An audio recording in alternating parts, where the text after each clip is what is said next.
Let's make an autumn tinfoil print using washable markers.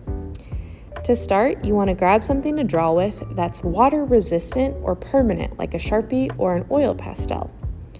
I'm using the fall drawing guide that we have out at the tables today, and I'm going to do a big pumpkin, but you can draw as many items as you want from these. To draw a pumpkin, the easiest way is to draw a skinny oval and then C shapes around it, and then a stem. If you want to make it look 3D, you can add these curved small lines behind the stem.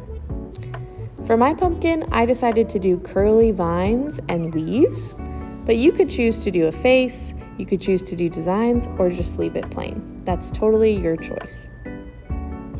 If you want to use multiple things in the drawing guides, go ahead. You could also come up with something from your imagination. It does not have to be something that we do today.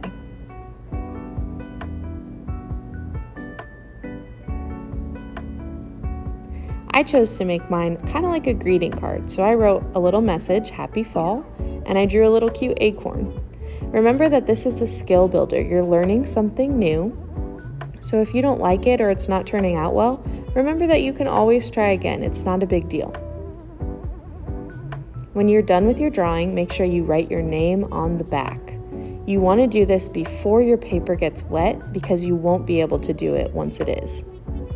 Don't forget your teacher's name too. Now we're going to draw on our tinfoil with washable marker.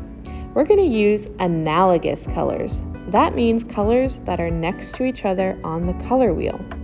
You don't want to choose colors that are opposite each other like purple and yellow because they'll make a muddy brown. If you want to incorporate brown into your design, you can for sure, but if you're not expecting it, it might be disappointing when you pull your print. I'm going with warm analogous colors like red and orange and yellow.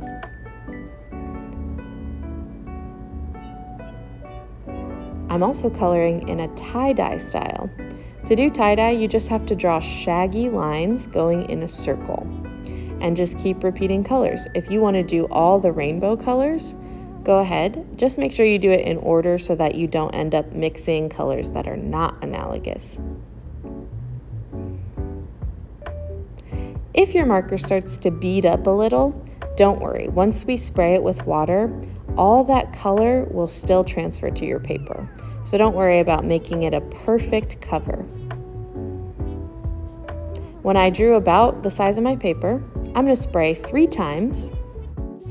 Then I'm going to lay my paper down and rub the back really well so that all of that color transfers to my paper. When you're done doing that, pull it up and you have an awesome fall tinfoil print.